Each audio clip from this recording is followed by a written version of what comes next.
I was thinking like something needs to be done, but a lot of us didn't feel like there was any political will on campus, especially it being a fashion institute and everyone's very like kind of surface level and focused on how people look and how they're dressed and all that type of stuff. And I remember one day I was sitting in the courtyard where we actually ended up having our encampment like 6 months later. And I seen one other kid with the kufiya on, and we kind of gave each other like a head nod, and he walked over and said hi. And we were like, oh, like we have to do something. So we made, and actually no, first there was a silent protest from the Muslim Student Union. And it was like 4 or 5 of them. That was like super commendable and super brave, because they just put themselves out there and they were like, we had to do something. So we got in touch with them and we made these flyers and we taped them up all over school. We said we're gonna do a rally, and then at that rally we like got everybody's information, and we said we're gonna start doing meetings, and we made a big group chat, and like that was like kind of like the origins. And what we realized in doing that was it wasn't so much that there wasn't a political will, it was more just like that people needed someone to start something, and then people would be down to join it.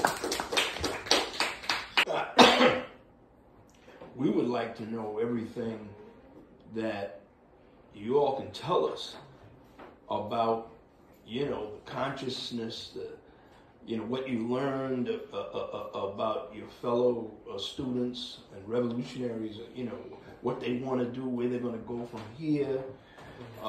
Do they see the connection between the struggle to free Palestine and other issues? You know, that it's a systemic problem. It's not just one thing, that all of this stuff is connected. Let me just say, you know, apart from that, you know, I'm sure that hundreds of millions, maybe billions of people on this planet feel the same way. I mean, just encouraged and, you know, wow, I can't even find the words to describe how we feel about what you did, especially, you know, being someone from a certain generation, actually the generation that was there 50 years ago struggling against the war in Vietnam. I mean, you know, Renee over there is a veteran of that war. I'm a vet. You know, you got Michael over here, is a veteran of the IDF, you know. And also, any number of the folks here are veterans of the struggle to end the Vietnam War. You know, maybe sometime we could talk about that, you know, different experiences. I'll tell you one, and then I'll close for me. I mean, the struggle against the Vietnam War was tremendous. I mean, you know, there were times when we shut down the country. You know, I'm sure, you know, I'm sure you've done. I mean, you know, we really forced the government, you know, after the Tet Offensive, whatever. But I think there's a difference. If I'm wrong, you know, someone can correct me. I mean, don't get me wrong. There were a lot of leftists. I mean, there were millions of people who came out to the big demonstrations, you know. But there were a lot of leftists. You know, they were in the minority. I'm talking about people who were Marxists, who were, you know, had an anti-imperialist, anti-racist, you know, perspective, and saw the war as just being, saw the struggle as not just being against the war, and that's it, but being against the system that creates war.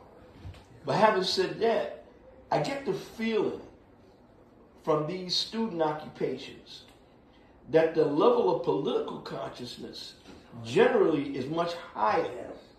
You know, that, you know, you'll get that this is about fighting imperialism. You'll get that this is about fighting, you know, settler colonialism.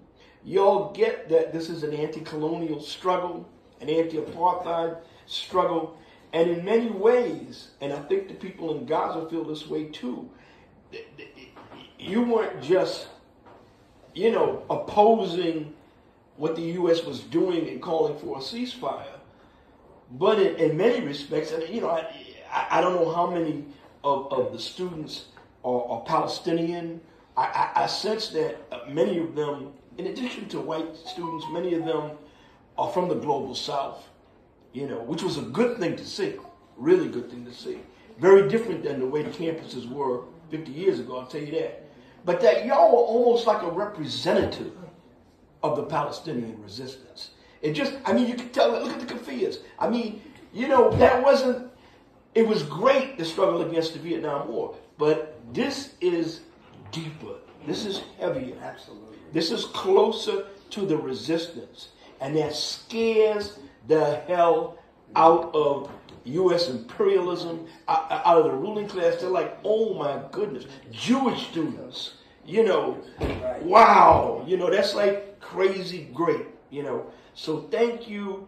And, you know, it just warms our heart, you know, to see that there are revolutionaries who are picking up where some of us have dedicated our life to, carrying the torch forward. It gives us hope that, you know, there will be a revolutionary process that will change everything, you know, for the better, for justice, for the end of capitalism, the end of racism, the end of sexism, the end of LGBTQ2 oppression, you know, the end of poverty, you know, and all the important issues. And so, not to pressure y'all, but, you know, there's a lot on your shoulder and y'all look like you can do it. I think you've given us a lot of credit. It's a